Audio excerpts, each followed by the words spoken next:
హిందువులు మైనారిటీలుగా మారితే అక్కడ జరిగే ప్రమాదాలేంటి, అనర్థాలేంటి అనే ఒక ప్రత్యేక ఉదాహరణ తమిళనాడు రాష్ట్రంలోని దిండిగుల్ జిల్లాలోని పంచంపట్టి గ్రామం. ఆ గ్రామం మొత్తం జనాభా 10,000, 2,500 కుటుంబాలు. దానిలో మత మార్పిడి వల్ల సుమారు 2,400 కుటుంబాల మంది క్రిస్టియన్ గా మారిపోగా కేవలం 100 కుటుంబాలు మాత్రమే హిందువులుగా ఉన్నాయి. ఆ గ్రామంలో ఉన్న రాజమణి అనే ఆయన ఒక ఆలయ నిర్మాణ ఉత్సవం సందర్భంగా కుంభాభిషేకం నిర్వహించి మొన్న సోమవారం అన్నదాన కార్యక్రమం ఏర్పాటు చేద్దాం అనుకున్నాడు. ఆలయానికి దగ్గరలో ఉన్న ప్రభుత్వ భూమిలో అన్నదానం నిర్వహించడానికి అనుమతి తీసుకున్నాడు. ఈ భూమిలో బ్రిటిష్ కాలం నుంచి క్రైస్తవులు ఈస్టర్ పండుగ నిర్వహిస్తున్నారు. ఆ గ్రామ క్రైస్తవులు దీనికి అభ్యంతరం చెప్పారు. హిందువులకు సంబంధించి ఇక్కడ అన్నదానం చేయకూడదు అని అభ్యంతరం పెట్టారు. ఇక మత విద్వేషాలు వస్తాయని స్థానిక అధికారులు, పోలీసులు అనుమతి ఇవ్వలేదు.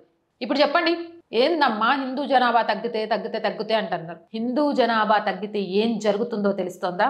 అది ఇస్లాం జనాభా పెరిగిన ప్లేస్ లోనే కాదు, క్రైస్తవ జనాభా పెరిగిన ప్లేస్ లో కూడా